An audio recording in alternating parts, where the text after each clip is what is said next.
ನಮಸ್ತೆ. ಗ್ಯಾರಂಟಿ ಸ್ಪೆಷಲ್ಗೆ ಸ್ವಾಗತ. ನಾನು ನಮ್ರತಾ. ನಾವೆಲ್ಲ ನಮ್ಮದು ಯಾವ ಬಣವೂ ಇಲ್ಲ, 140 ಶಾಸಕರ ಬಣ ನನ್ನದು ಅಂತ ಒಬ್ರು. ನಾವಿಬ್ರು ಬ್ರದರ್ಸ್ ತರಾನೆ, ಮುಂದೆನೂ ಬ್ರದರ್ಸ್ ತರಾನೆ ಕೆಲಸ ಮಾಡ್ಕೊಂಡು ಹೋಗ್ತೀವಿ ಅಂತ ಹೇಳೋ ಮತ್ತೊಬ್ಬರು. ಆದ್ರೂ ಕೂಡ ಕಾಂಗ್ರೆಸ್ ಮನೆಯೊಂದು 3 ಬಾಗಿಲು ಆಗಿರೋದಂತೂ ಸ್ಪಷ್ಟವಾಗಿ ಕಾಣಿಸ್ತಿದೆ. ಬ್ರೇಕ್ಫಾಸ್ಟ್ ಮೀಟಿಂಗ್, ಕುರ್ಚಿ ಕದನಕ್ಕೆ ಹಚ್ಚಲಾದ ತೇಪೆ ಅನ್ನೋದು ದಟ್ಟವಾಗಿ ಗೋಚರಿಸ್ತಿದೆ. ಹಾಗಿದ್ರೆ ಕಾಂಗ್ರೆಸ್ನಲ್ಲಿ ಆಗ್ತಿರೋದಾದ್ರೂ ಏನು?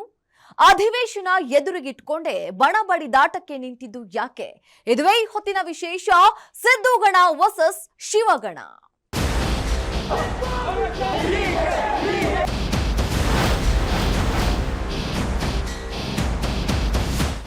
ಕಿರೀಟ ಕದನ ಮುಗಿಯುವ ಲಕ್ಷಣಗಳಂತೂ ಸದ್ಯಕ್ಕೆ ಕಾಣಿಸ್ತಾ ಇಲ್ಲ. ಡಿಸೆಂಬರ್ 8ಕ್ಕೆ ಕುಂದಾನಗರಿಯಲ್ಲಿ ಚಳಿಗಾಲ ಅಧಿವೇಶನಕ್ಕೆ ಡೇಟ್ ಫಿಕ್ಸ್ ಆಗಿದೆ.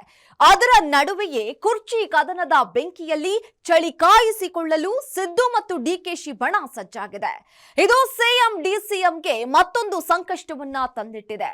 ಮುಂದೆ ಏನೆಲ್ಲ ಬೆಳವಣಿಗೆಗಳು ನಡೆಯಬಹುದು ಅನ್ನೋ ಟೆನ್ಷನ್ ಅಲ್ಲಿ ಇಡೀ ಸರ್ಕಾರವೇ ತಲ್ಲಣಗೊಂಡಿದೆ. ಕಾಂಗ್ರೆಸ್ ಪಾಳಯಕ್ಕೆ ಅಧಿವೇಶನದಲ್ಲಿ ಮುಳುವಾಗಿ ಕಾಡುತ್ತಾ ಬಣಬಡಿದಾಟ. ಬಿಜೆಪಿ ಕೈಗೆ ಒಂದಾದ ನಂತರ ಒಂದು ಅಸ್ತ್ರ ಕೊಡ್ತಿದ್ಯಾ ಕೈಪಡೆ? ಡೀಟೇಲ್ಸ್ ಎಲ್ಲಿದೆ ನೋಡಿ.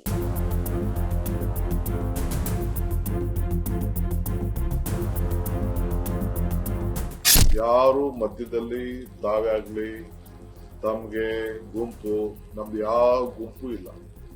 ನಾನು ಯಾವ ಗುಂಪಿಗೆ ಕೃಷ್ಣ ಅವ್ರ ಕಾಲದಲ್ಲೂ ಅವಕಾಶ ಕೊಡಲಿಲ್ಲ, ಇವತ್ತು ಅವಕಾಶ ಕೊಡಲಿಲ್ಲ.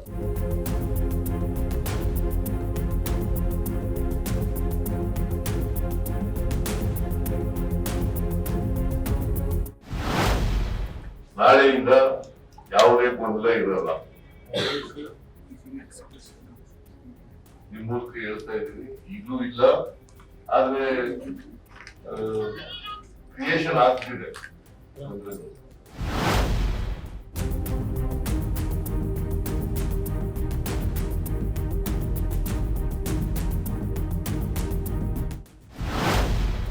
ಗೊಂದಲಗಳೇ ಇಲ್ಲ. ಏನೋ ಸಣ್ಣ ಪುಟ್ಟ ಇದ್ರೂ ಕೂಡ ಮಾತುಕತೆಯಿಂದ ಬಗೆಹರಿಸ್ಕೊಳ್ತಾರೆ. ಹೈಕಮಾಂಡ್ ಇದೆ, ನಮ್ಮಲ್ಲಿ ಒಂದು ಸಿಸ್ಟಮ್ ಇದೆ. ಆ ಸಿಸ್ಟಮ್ ಪ್ರಕಾರ ಏನೇ ಮಾತುಕತೆ ಆಗಲಿ ಏನೇ ಆಗಲಿ ಕೂಡ ಸಿಸ್ಟಮ್ ಪ್ರಕಾರ ಚಾಲನೆಯಲ್ಲಿ ಇರುತ್ತೆ.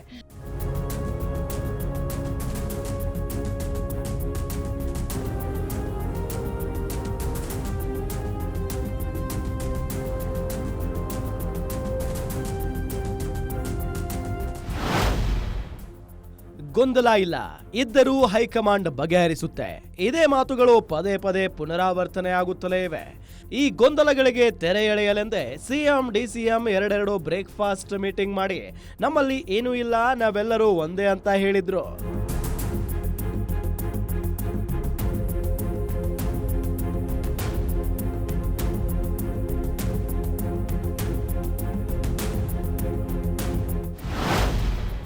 ನೀವು ಹೇಳ್ತಾ ಇದ್ರಲ್ಲ ಗುಂಪು ಗುಂಪು ಗುಂಪು, ಯಾವ ಗುಂಪು ಇಲ್ಲ, ಏನಿಲ್ಲ. ನಾವಿಬ್ರು ಬ್ರದರ್ಸ್ ತರ ಕೆಲಸ ಮಾಡ್ಕೊಂಡು ಹೋಗ್ತಾ ಇದ್ದೀವಿ.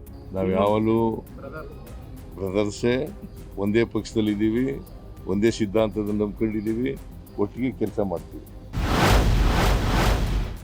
ಕಾಂಗ್ರೆಸ್ ಪಾಳಯದಲ್ಲಿ ಮನೆಯೊಂದು 3 ಬಾಗಿಲು. ಉದುರಿ ಬೀಳುತ್ತಿವೆ 2 ಬ್ರೇಕ್ಫಾಸ್ಟ್ ಅಂಟಿಸಿದ ತೇಪೆ. ಎಸ್, ಹೈಕಮಾಂಡ್ ಮಧ್ಯಪ್ರವೇಶಿಸುವ ಮಟ್ಟಕ್ಕೆ ಹೋಗಿದ್ದ ಕುರ್ಚಿ ಕದನ.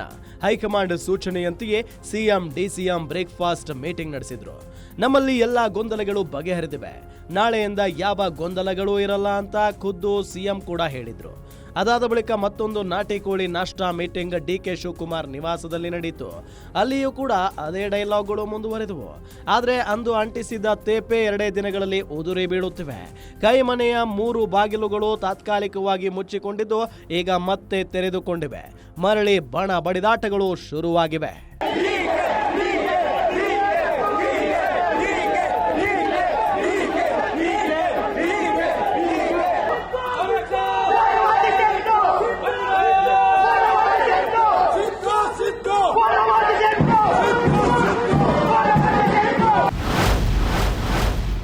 ರಾಜ್ಯ ಕಾಂಗ್ರೆಸ್ನಲ್ಲಿ ಮತ್ತೆ ಶುರು ಬಣಗಳ ಮೀಟಿಂಗ್.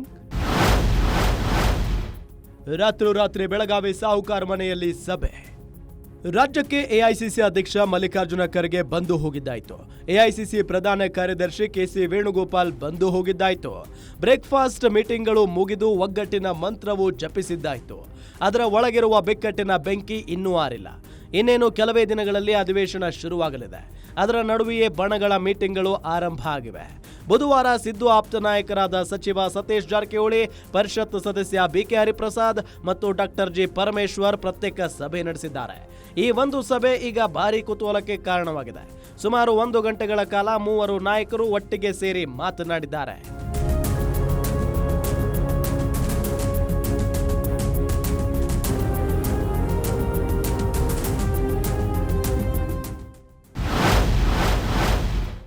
ಮೀಟಿಂಗ್ ಬೆನ್ನಲ್ಲಿಯೇ ದೆಹಲಿಗೆ ಹಾರಿದ ಹರಿಪ್ರಸಾದ್. ಸಭೆಯಲ್ಲಿ ಹಲವು ಮಾಹಿತಿ ಪಡೆದು ದೆಹಲಿಗೆ ದೌಡು.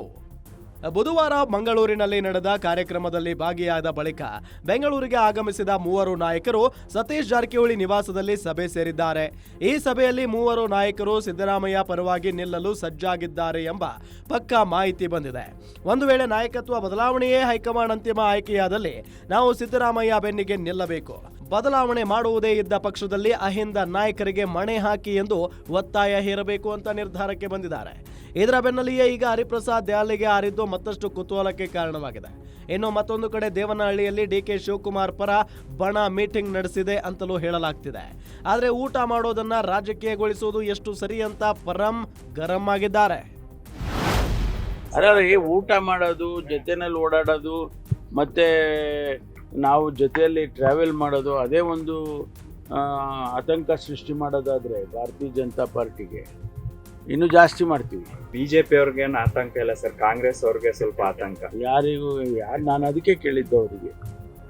ನಾನು ಅವ್ರಿಗೆ ಯಾರು ಕೇಳಿದೆ ಅಂದರೆ, ಯಾರು ಸ್ಪೆಸಿಫಿಕ್ ಆಗಿ ಹೇಳಿದ್ರೆ ಅವ್ರಿಗೆ ಉತ್ತರ ಕೊಡೋಣ. ದೆಹಲಿಯಲ್ಲಿ ಹೊಸ ದಾಳ ಉರುಳಿಸ್ತಾರಾ ಹರಿ? ರಾಹುಲ್ ಎದುರು ಅಹವಾಲು ನೀಡಲು ರೆಡಿ. ಬಿಕೆ ಹರಿಪ್ರಸಾದ್ ದೆಹಲಿಗೆ ಹೋದಾಗಲೆಲ್ಲ ಡಿಕೆ ಬಣಕ್ಕೆ ಒಂದು ಟೆನ್ಷನ್ ಆರಂಭ ಆಗುತ್ತೆ. ಕಾರಣ, ಬಿಕೆ ಹರಿಪ್ರಸಾದ್ ಡಿಕೆಗಿಂತ ರಾಹುಲ್ಗೆ ಹೆಚ್ಚು ಆಪ್ತರು. ಅವರು ದೆಹಲಿಯಲ್ಲಿ ರಾಹುಲ್ ಎದುರು ದಾಳ ಉರುಳಿಸಿ ಬಂದಿದ್ದೇ ಆದ್ರೆ ಅದು ವರ್ಕೌಟ್ ಆಗೋ ಚಾನ್ಸಸ್ ತುಂಬಾ ಇದೆ. ಆದ್ರೆ ದೆಹಲಿಗೆ ಹೋಗಿರುವ ಬಿಕೆ ಹರಿಪ್ರಸಾದ್ಗೆ ಭೇಟಿ ಮಾಡೋದಕ್ಕೆ ರಾಹುಲ್ ಸಮಯ ನೀಡ್ತಾರಾ ಅನ್ನೋದು ದೊಡ್ಡ ಪ್ರಶ್ನೆ. ಡಿಕೆಶಿ ಹಾಗೂ ಸಿಎಂಗೆ ಇನ್ನೂ ಕೂಡ ಕರೆ ಹೋಗಿಲ್ಲ. ಹೀಗಿರುವಾಗ ಉಳಿದ ನಾಯಕರನ್ನ ಭೇಟಿ ಮಾಡಿ ಮತ್ತಷ್ಟು ಗೊಂದಲ ಸೃಷ್ಟಿ ಮಾಡುವ ಕಾರ್ಯಕ್ಕೆ ರಾಹುಲ್ ಆಗಲಿ ಹೈಕಮಾಂಡ್ ನಾಯಕರಾಗಲಿ ಮುಂದಾಗೋದು ಬಹುತೇಕ ಡೌಟ್.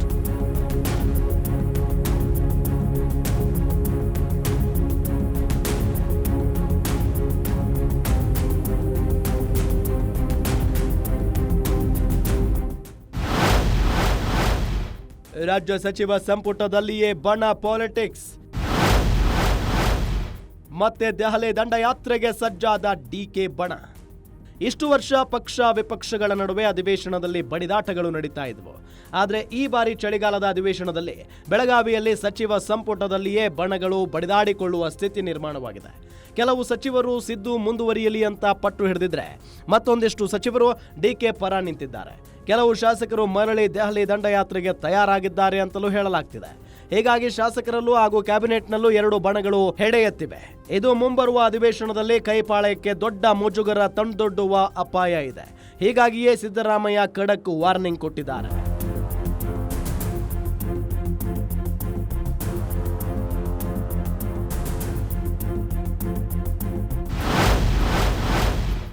ಬಣ ಪಾಲಿಟಿಕ್ಸ್ ಮುನ್ನವೇ ಎಚ್ಚೆತ್ತುಕೊಂಡ ಸಿಎಂ. ಸಚಿವ ಸಂಪುಟ ಸಭೆಯಲ್ಲಿ ಖಡಕ್ ವಾರ್ನಿಂಗ್. ಡಿಸೆಂಬರ್ 8ರಿಂದ ಬೆಳಗಾವಿಯಲ್ಲಿ ನಡೆಯಲಿರುವ ಚಳಿಗಾಲದ ಅಧಿವೇಶನದಲ್ಲಿ ಬಣ ಬಡಿದಾಟ ಭುಗಿಲೇಳುವ ಸಾಧ್ಯತೆ ದಟ್ಟವಾಗಿರುವುದು ಸಿಎಂ ಸಿದ್ದರಾಮಯ್ಯ ಗಮನಕ್ಕೆ ಬಂದಿದೆ. ಕೆಲವು ಶಾಸಕರು ಗೋವಾ ಟ್ರಿಪ್ಗೂ ಕೂಡ ಪ್ಲಾನ್ ಮಾಡಿದ್ದಾರೆ ಅಂತ ತಿಳಿದು ಬಂದಿದೆ. ಹೀಗಾಗಿ ಗುರುವಾರ ನಡೆದ ಸಚಿವ ಸಂಪುಟ ಸಭೆಯಲ್ಲಿ ಸಿಎಂ ಎಲ್ಲರಿಗೂ ಖಡಕ್ ಸೂಚನೆ ನೀಡಿದ್ದಾರೆ. ಒಂದೇ ಒಂದು ಹೇಳಿಕೆ ಅಥವಾ ಒಂದೇ ಒಂದು ತಪ್ಪು ಹೆಜ್ಜೆಯಿಂದ ಸರ್ಕಾರ ಹೇಗೆ ಇಕ್ಕಟ್ಟಿಗೆ ಸಿಲುಕಿಕೊಳ್ಳಲಿದೆ ಅನ್ನೋದನ್ನ ಕೂಡ ಸ್ಪಷ್ಟಪಡಿಸಿದ್ದಾರೆ.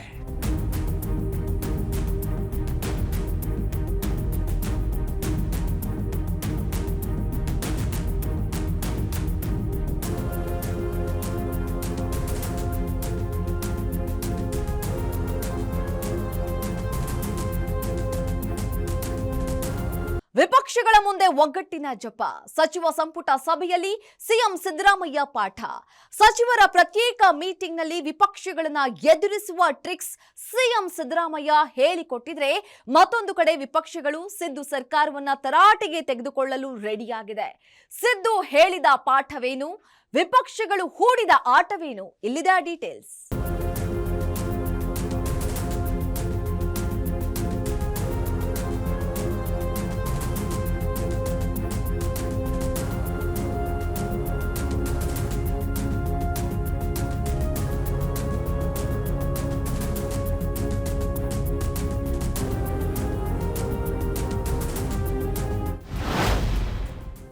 ಗುರುವಾರ ಸಚಿವ ಸಂಪುಟ ಸಭೆ ಕರೆದ ಸಿಎಂ ಸಿದ್ದರಾಮಯ್ಯ ಎಲ್ಲ ಸಚಿವರಿಗೆ ಅಧಿವೇಶನದಲ್ಲಿ ವಿಪಕ್ಷಗಳನ್ನ ಹೇಗೆ ಎದುರಿಸಬೇಕು ಅಂತ ಪಾಠ ಮಾಡಿದ್ದಾರೆ. ಕಾರಣ, ಬೆಳಗಾವಿ ಅಧಿವೇಶನದಲ್ಲಿ ಬಣಗಳ ಪಾಲಿಟಿಕ್ಸ್ ನಡೆಯುವ ಸಾಧ್ಯತೆಯನ್ನ ಅರಿತ ಸಿಎಂ ಇದಕ್ಕೆ ಯಾವುದೇ ಕಾರಣಕ್ಕೂ ಅವಕಾಶ ಕೊಡಬೇಡಿ ಅಂತ ಸಚಿವರಿಗೆ ಹೇಳಿದ್ದಾರೆ. ಅಲ್ಲದೆ ಸಭೆಯಲ್ಲಿ ವಿಪಕ್ಷಗಳು ಬಳಸಲಿರುವ ರಾಜಕೀಯ ಅಸ್ತ್ರಗಳ ಬಗ್ಗೆಯೂ ಚರ್ಚೆ ನಡೆಸಿದ ಸಿದ್ದು ಹೋಮ್ ವರ್ಕ್ ಮಾಡಿಕೊಂಡು ಬರಲು ಸಚಿವರಿಗೆ ಹೇಳಿದ್ದಾರೆ.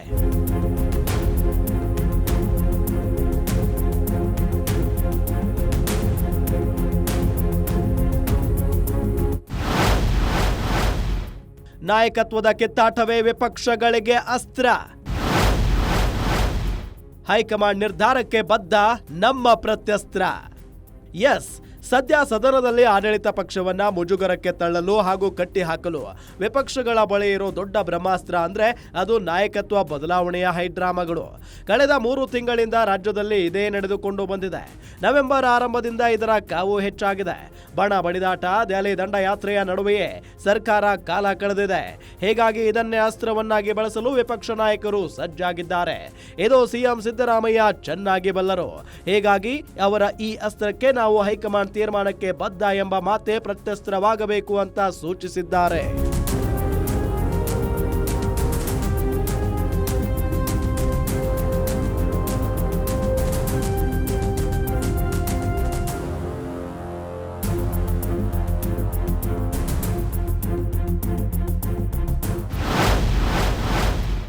ಅಧಿವೇಶನದಲ್ಲಿ ಒಗ್ಗಟ್ಟೆ ನಮ್ಮ ಬಲವಾಗಬೇಕು.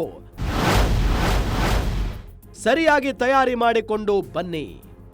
ಇನ್ನೂ ನಮ್ಮಲ್ಲಿ ಬಣಗಳಿವೆ, ಗುಂಪುಗಳಿವೆ.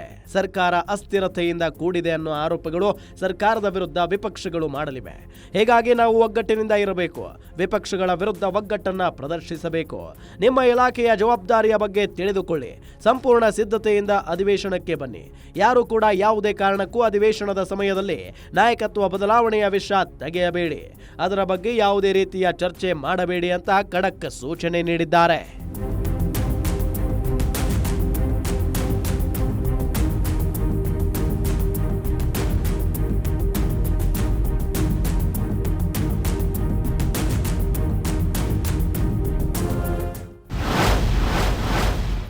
ಅಧಿವೇಶನದಲ್ಲಿ ಅಬ್ಬರಿಸಲು ದಳ ಕೇಸರಿ ಕಲಿಗಳು ಸಜ್ಜು.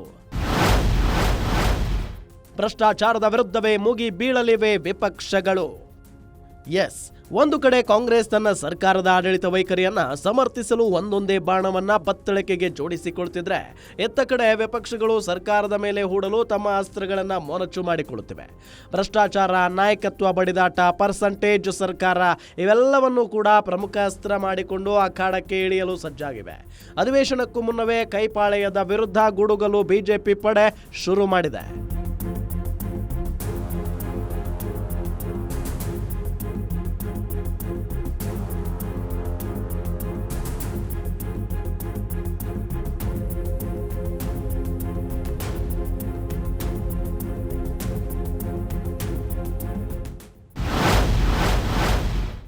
ಕಾಂಗ್ರೆಸ್ ಅಂದ್ರೇನೆ ಭ್ರಷ್ಟಾಚಾರ, ಅದೇ ಅವರ ಮನೆ ದೇವರು. ಕೈಪಾಳೆಯದ ವಿರುದ್ಧ ಗುಡುಗಿದ ವಿಪಕ್ಷ ನಾಯಕ ಆರ್ ಅಶೋಕ್. ಕಾಂಗ್ರೆಸ್ ಅಂದ್ರೇನೆ ಭ್ರಷ್ಟಾಚಾರ, ಭ್ರಷ್ಟಾಚಾರ ಅಂದ್ರೇನೆ ಕಾಂಗ್ರೆಸ್, ಭ್ರಷ್ಟಾಚಾರ ಅನ್ನೋದು ಕಾಂಗ್ರೆಸ್ನ ಮನೆ ದೇವರು ಅಂತ ಆರ್ ಅಶೋಕ್ ವಾಗ್ದಾಳಿ ನಡೆಸಿದ್ದಾರೆ. ಈ ಹಿಂದೆ ವಾಲ್ಮೀಕಿ ಮೂಢ ಹಗರಣದ ವಿರುದ್ಧ ಹೋರಾಟ ಮಾಡಿದ್ದೆವು, ಆದರೆ ಸಿಎಂ ಸಿದ್ದರಾಮಯ್ಯ ಸಾಕ್ಷಿ ಕೇಳಿದ್ರು. ಈಗ ನ್ಯಾಯಾಲಯದಲ್ಲಿಯೇ ಸರ್ಕಾರದಲ್ಲಿ 60% ಕಮಿಷನ್ ಇಲ್ಲದೆ ಏನು ನಡೆಯಲ್ಲ ಅಂತ ಸಾಕ್ಷಿ ಇದೆ. ಸರ್ಕಾರದಲ್ಲಿ 63% ಕಳ್ಳರಿದ್ದಾರೆ ಅಂತ ಗುಡುಗಿದ್ದಾರೆ. ಈಗ ನ್ಯಾಯಾಧೀಶರು ಅದಕ್ಕೆ ನಂಬರ್ ಕೊಟ್ಟು ಸೀಲು ಸೈನ್ ಎಲ್ಲ ಹಾಕ್ಬಿಟ್ಟಿದ್ದಾರೆ. ಮುದ್ರೆ ಹೊತ್ಬಿಟ್ಟಿದ್ದಾರೆ. ಇನ್ನು ಪಕ್ಕ ಈ ಸರ್ಕಾರ 63%, 63, ಈ ಸರ್ಕಾರ 63% ಅನ್ನೋದು ಪಕ್ಕ ಗ್ಯಾರಂಟಿ ಆಗೋಗ್ಬಿಟ್ಟಿದೆ. ಆ ಗ್ಯಾರಂಟಿ ಹೇಳಿದ್ರಲ್ಲ ಇದು ಪಕ್ಕ 6ನೇ ಗ್ಯಾರಂಟಿ, ಜಡ್ಜ್ ಅವರು ಕೊಟ್ಟಿರುವಂಥ ಸರ್ಟಿಫಿಕೇಟ್. ಇದನ್ನು ಅವರು ಯಾವ ಸರ್ಪ ಹಾಕಿದ್ರೂ ಹೋಗಲ್ಲ, ಮೈಸೂರು ಸ್ಯಾಂಡ್ಲ್ ಹಾಕಿದ್ರು ಹೋಗಲ್ಲ, ಲೀರಿಲ್ ಹಾಕಿದ್ರು ಹೋಗಲ್ಲ, ಕೊನೆಗೆ ಪೆನಾಲ್ ಹಾಕಿದ್ರು ಹೋಗಲ್ಲ. ಆ ಥರ ಸರ್ಟಿಫಿಕೇಟ್ ಬಂದಿದೆ. ಇದು ಪಕ್ಕ ಇನ್ನ ಅವರು ಕಾಂಗ್ರೆಸ್ ಜೀವಮಾನದ ಇರೋವರೆಗೂ ಕೂಡ ಈ 63% ಅನ್ನೋದು ಪಕ್ಕ ಆಗೋದು. ಮಹಾಚೋರರು ಇಲ್ಲಿಯೇ ಇದ್ದಾರೆ, ಬನ್ನಿ. ಪ್ರಿಯಾಂಕಾ ರಾಹುಲ್ಗೆ ಅಶೋಕ್ ಟಾಂಗ್. ಇನ್ನು ವೋಟ್ ಚೋರಿ ಕ್ಯಾಂಪೇನ್ ನಡೆಸುತ್ತಿರುವ ಪ್ರಿಯಾಂಕಾ ಗಾಂಧಿ ಹಾಗೂ ಲೋಕಸಭೆ ವಿಪಕ್ಷ ನಾಯಕ ರಾಹುಲ್ ಗಾಂಧಿ ವಿರುದ್ಧವೂ ಅಶೋಕ್ ಆಕ್ರೋಶ ವ್ಯಕ್ತಪಡಿಸಿದ್ದಾರೆ. ಅಲ್ಲಿ ಚೋರ್ ಅಂತಿರಲ್ಲ, ಕರ್ನಾಟಕದಲ್ಲಿಯೇ ಕಳ್ಳರು ಇದ್ದಾರೆ, ಬನ್ನಿ ಬಂದು ನೋಡಿ ಅಂತ ವ್ಯಂಗ್ಯ ಮಾಡಿದ್ದಾರೆ. ಇದು ಅವ್ರಿಗೆ ಬ್ಲಾಕ್ ಮಾರ್ಕ್ ಇದು ಕಾಂಗ್ರೆಸ್ ಪಾರ್ಟಿಗೆ ಬ್ಲಾಕ್ ಮಾರ್ಕು. ಈ ಸೋನಿಯಾ ಗಾಂಧಿ, ರಾಹುಲ್ ಗಾಂಧಿ ಹೋಗ್ತಾರಲ್ಲ, ಚೋರಿ ಓಟ್ ಚೋರಿ. ಇಲ್ಲಿ ನೋಡ್ರಿ ಚೋರಿ, ಕರ್ನಾಟಕ ಬಂದು ನೋಡ್ರಿ, ರಾಹುಲ್ ಗಾಂಧಿ, ಸೋನಿಯಾ ಗಾಂಧಿ, ಆ ಪ್ರಿಯಾಂಕಾ ಗಾಂಧಿ ಅಂದ ಅದೇನು ಕೂಗಾಡ್ತೈತೆ ಅಮ್ಮ. ಚೋರಿ ಅಂತೆ. ಇದರಾವೋ ಚೋರಿ ಇದರ್ ದೇಕೋ, ಚೋರ್ ಇದಾರೆ. ಬಾಂಧವ್ಯ ಚೆನ್ನಾಗಿದ್ರೆ ಬ್ರೇಕ್ಫಾಸ್ಟ್ ಏಕೆ ಬೇಕಿತ್ತು? ಸಿಎಂ ಡಿಸಿಎಂ ಉಪಹಾರ ಸಭೆಗೆ ಟೀಕಾ ಪ್ರಹಾರ. ಏನು ಸಿಎಂ ಡಿಸಿಎಂ ಟಿಫಿನ್ ಮೀಟಿಂಗ್ ಬಗ್ಗೆ ಪರಿಷತ್ ವಿಪಕ್ಷ ನಾಯಕ ಛಲವಾದಿ ನಾರಾಯಣಸ್ವಾಮಿ ಟೀಕೆ ಮಾಡಿದ್ದಾರೆ. ಸಿಎಂ ಡಿಸಿಎಂ ನಡುವೆ ಆರಂಭದಲ್ಲಿ ದೊಡ್ಡ ಕಚ್ಚಾಟ ನಡೆದಿತ್ತು. ಶಾಸಕರನ್ನ ಸೆಳೆಯುವ ಮಟ್ಟಕ್ಕೆ ಕಚ್ಚಾಟ ಹೋಗಿತ್ತು. ಇದರ ನಡುವೆಯೇ ಬ್ರೇಕ್ಫಾಸ್ಟ್ ಆರಂಭ ಆಯಿತು. ಗಂಡು ನೋಡಲು ಹೆಣ್ಣು ನೋಡಲು ಹೋದಾಗ ಇಂತಹ ಬ್ರೇಕ್ಫಾಸ್ಟ್ಗಳು ನಡೆಯುತ್ತವೆ. ಇವರಿಬ್ಬರ ಸಂಬಂಧ ನಿಜವಾಗಿಯೂ ಚೆನ್ನಾಗಿದ್ರೆ ಬ್ರೇಕ್ಫಾಸ್ಟ್ ಮೀಟಿಂಗ್ ಯಾಕೆ ಹೋಗಬೇಕಿತ್ತು ಅಂತ ಗುಡುಗಿದ್ದಾರೆ. ಇವರು ನಾನು ಕೊಡೆ, ಅವರು ನಾನು ಬಿಡೆ, ಇದು ನಡೆದಿತ್ತು. ಶಾಸಕರನ್ನ ಆ ಕಡೆ ಗುಂಪಿಂದ ಈ ಕಡೆ ಗುಂಪಿಗೆ, ಈ ಕಡೆ ಗುಂಪಿಂದ ಆ ಕಡೆ ಗುಂಪಿಗೆ ಹೆಂಗೆ ಸೆಳೆಯೋದು ಅನ್ನೋದು ಕೂಡ ನಡೆದಿತ್ತು. ಈ ಚರ್ಚೆಯ ಮಧ್ಯದಲ್ಲಿ ಬ್ರೇಕ್ಫಾಸ್ಟ್ ಪ್ರಾರಂಭ ಆಯ್ತು. ಈಗ ಒಬ್ಬರ ಮನೆಗೆ ಒಬ್ಬರು ಹೋಗೋದು ಅಂತಂದ್ರೆ ಏನು? ಸಂಬಂಧ ಮಾಡೋದು, ಇಲ್ಲ ಹೆಣ್ಣು ಕೊಡೋದು, ಇಲ್ಲ ಅಂತಂದ್ರೆ ಗಂಡು ತರೋದು, ಈ ರೀತಿ ಚರ್ಚೆಗಳನ್ನು ನಾವು ನೋಡಿದ್ದೀವಿ. ಈ ಸಾರಿ ಹೆಣ್ಣು ಕೊಡೋರು ಬಂದಿದ್ರಪ್ಪ, ನಮ್ಮನ್ನು ಅವ್ರ ಮನೆಗೆ ಕರೆದಿದ್ದಾರೆ, ನಾವು ಹೋಗ್ಬೇಕಾಗಿದೆ, ಸೊ ಇಂಥ ದಿನದಲ್ಲಿ ನಾವು ಹೋಗ್ತೀವಿ. ಆವಾಗ ಬ್ರೇಕ್ಫಾಸ್ಟೋ ಅಥವಾ ಊಟನೋ ತಿಂಡಿನೋ ಏನೋ ಇರ್ತದೆ. ಈ ರೀತಿ ಸಂಬಂಧ ಬೆಸೆಯೋದು ಇರೋದು. ಬಟ್ ಒಂದೇ ಪಕ್ಷದಲ್ಲಿರ್ತಕ್ಕಂಥ ಮುಖ್ಯಮಂತ್ರಿ ಉಪಮುಖ್ಯಮಂತ್ರಿಗಳು ನಮ್ಮನೆಗೆ ಬ್ರೇಕ್ಫಾಸ್ಟ್ಗೆ ನೀವು, ನಿಮ್ಮನೆ ಬ್ರೇಕ್ಫಾಸ್ಟ್ಗೆ ನಾನು ಅಂದ್ರೆ ಇದು ಯಾವ ತರ ಸಂಬಂಧ?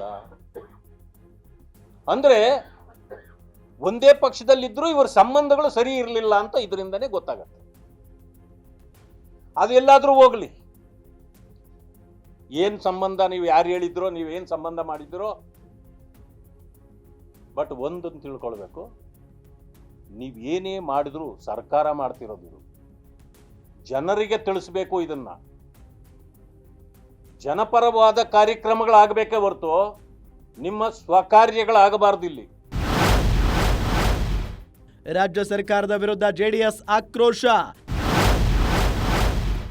ಎಕ್ಸ್ನಲ್ಲಿ ಪೋಸ್ಟ್ ಹಾಕಿ ಗುಡುಗಿದ ಜೆಡಿಎಸ್. ಇನ್ನು ರಾಜ್ಯ ಸರ್ಕಾರದ ವಿರುದ್ಧ ದಳಪತಿಗಳು ಕೂಡ ಮುಗಿಬಿದ್ದಿದ್ದಾರೆ. ಎಕ್ಸ್ ಖಾತೆಯಲ್ಲಿ ಪೋಸ್ಟ್ ಹಾಕಿರುವ ಜೆಡಿಎಸ್, ರಾಜ್ಯದಲ್ಲಿ ಇರೋದು ಲೂಟಿಕೋರ ಕಾಂಗ್ರೆಸ್ ಸರ್ಕಾರ, 60% ಸರ್ಕಾರ ಎಂದ ಜಗಜ್ಜಾಹೀರಾಗಿದೆ.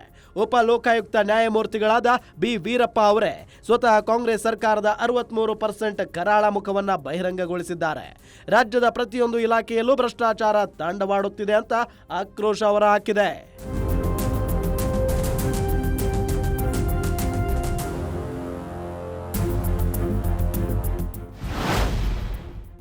ಅಧಿವೇಶನಕ್ಕೂ ಮೊದಲೇ ಆಡಳಿತ ಸರ್ಕಾರ ಒಂದು ರೀತಿಯಲ್ಲಿ ಸಿದ್ಧತೆ ಮಾಡಿಕೊಂಡಿದ್ರೆ ವಿಪಕ್ಷಗಳು ಮತ್ತೊಂದು ರೀತಿಯಲ್ಲಿ ಸಿದ್ಧತೆ ಮಾಡಿಕೊಳ್ಳುತ್ತಿವೆ.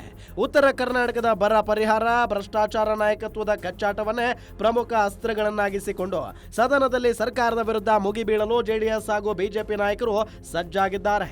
ಇದನ್ನ ಸಮರ್ಥವಾಗಿ ಸಿದ್ದು ಸರ್ಕಾರ ಹೇಗೆ ನಿಭಾಯಿಸುತ್ತೆ ಅನ್ನೋದು ಸದ್ಯದ ಪ್ರಶ್ನೆ.